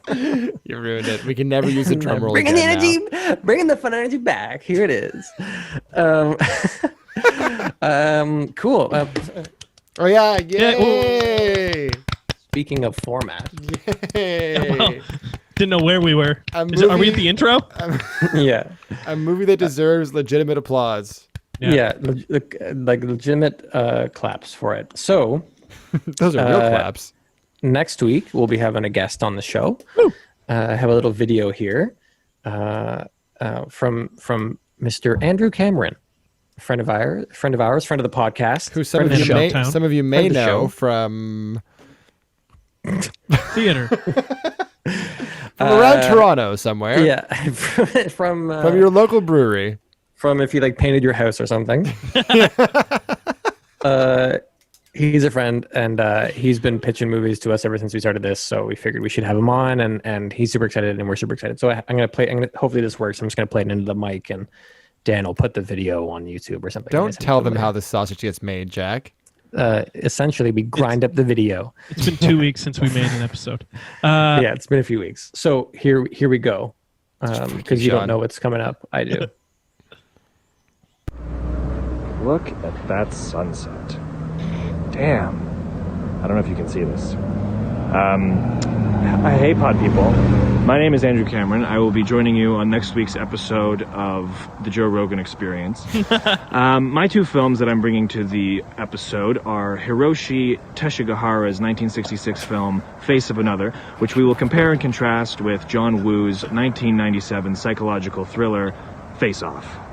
Yes. Yes. Oh, all right. I have to write that down. That's Face of Another, I believe it's called. They're 2 face swapping movies, I believe. That's awesome. Yeah, we'll Face need Off. to. Someone send me the title of that because I didn't catch the first one. Face of Another. I think it's Face of Another. We can Okay, we'll play just it back rewatch it. later. Yeah. So my question is: has Andrew ever actually listened to our podcast? Does he know what? He has, yeah. Yeah, has he? Okay. Yeah. Okay, great, cool. Yeah, That's awesome. he said he listened to our last Spoopy episode, is what he said. I don't know if he's listened to others, but he said he at least listened to that Spoopies. one with Rob. Great. That was So, probably the one to listen to if you're going to listen to any of them. Yeah. I haven't seen Face Off in years, so I'm never stoked. It's been seen a it. minute, but I know that movie really well. Actually, Do you really? I Yeah. I saw it so long ago that it's going to be like I'm watching it for the first time. I remember nothing of it, but I only know it from the shitty improv troupe that recreated it for us at the Toronto Fringe Festival. Right. Real Yeah, bad. That was real. So It's nothing I'm like going that. into it hating the film. Well, that might stay the same. So if you're following along and you want to join us next episode, again, those movies are, I believe, Face of Another and Face Off. Looking forward to it. That's essentially the end of the podcast. We're going to do some just fun things as we finish here. We do these Thanos teasers, which we're kind of letting relax a little bit. I have a couple ideas that maybe we can riff off of, though. I'm not going to explain it anymore. If you need to know what this is, go back and watch some other episodes. Watch the Avengers, then listen to our podcast. Yeah, if you don't know, you don't know. We make up post-credit sequences involving Thanos and shoehorn him into the universes of the movies we watched. That's insubordination. That's treason. Dan, you hang up. So no, you hang up. Just because, so what I don't know, if you can just riff on anything I say here. Just because I thought Wrath of the Titans was so derpy, I just like the idea of just like a couple, it's not like full post-credit scene. It's like little bloopers that are playing like next to the credits as they're scrolling. And it's just Thanos in like an ill-fitting, like the armor sets that they had for the soldiers, and his helmet doesn't like fit right, and his sword is like clearly floppy rubber, and is like and he has like this like Grecian skirt, kind of like, you know, soldier skirt, and it's just him kind of like floppy running like through like various, like in each of the scenes of like stuff happening. It's just him being like and like running as like the Chimera is there, and like through the big fun, and then just like this, because it's a derpy movie, and I don't know why, but I just want various scenes of him doing that like next to the credits. He's the soldier that we follow throughout the movie, who isn't actually a part of the main storyline. He's just like there to give the commoner perspective. Yeah, I'm in. But then like the end one is like him like looking right at the camera, just being like so what, it's an Ernest Goes to Greece movie. That's correct. That's it. All right. Yeah, I can love it. That's it. I got nothing to contribute to that. I think we nailed it with that one. It's Thanos as Ernest in this movie. That's it. So Grapes of Wrath, though, is like Thanos. He's in the labor camp, and he's trying to move. He's trying to leave, and the cop's like, "You think you're getting past here, boy? No, you're not." And it's just it's a really introspective look at Thanos and the reasons one becomes radical, really, because, you know, eventually after the oppression hits a certain level, you have no choice but to take up arms against the oppressors, right? And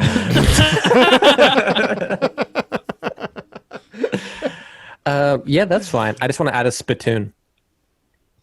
Oh, yeah, done. There we go. He spits in the spittoon, and the inside of the spittoon glows a glow in real color. It's like a black and white, and then it glows color. Oh, nice. Oh, shit. Love it. So what you're saying is Thanos invents color cinema. Yeah, so he can be purple. Nice. So is he in The Wizard of Oz? Yes. Was that the first color It's going to be film? easy for Wizard of Oz when we do that. It's the first big one, yeah. First big one, yeah. Yeah. The first colored films were Disney's films.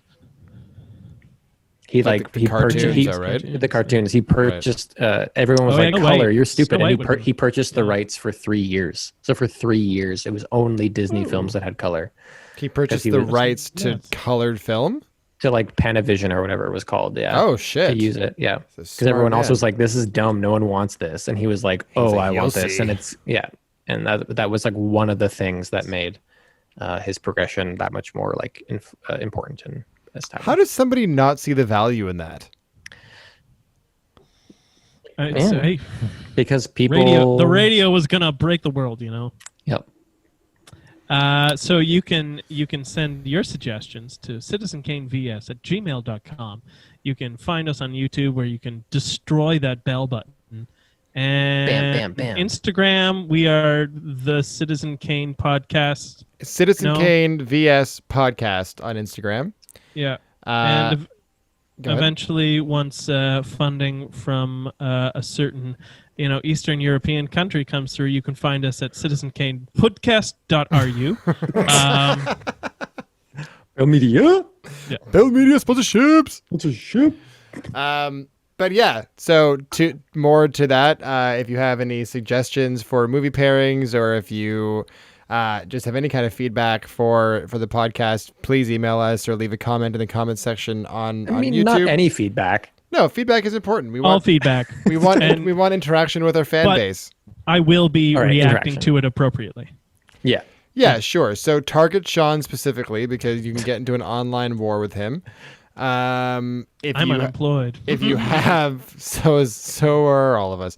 If you have a Thanos teaser you wanna throw out for the movies that we've watched already, just anything really, we can read it aloud and maybe review some of the movies that you suggest. So any of the We'd love to. platforms, yeah, we're all over everything. And if you like our podcast and want to hear more of it, we just ask that you rate and review our podcast yeah. on Yeah. Spotify or Google Podcasts or Podcast Addict, pretty much I think anywhere. we're where you on can- the Apple Podcast thing. Yeah, wherever you're listening to this, we're there's all an- over the place. there's Like an option us, to rate and review, and that goes a long way Rate it, in just spreading the review word. it. And yeah, subscribe it, share it, just tell people if Those you are- like it, all that kind of stuff. you guys are really walking all over this. Sean wants this to end. I have to pee so bad. This is an important part of our podcast. I have to pee so bad. So, I just want to get back into the Grapes of Wrath, right? And how it So- really influenced Thanos. My main question, though, guys, is what is cinema? Like what? And Citizen Kane.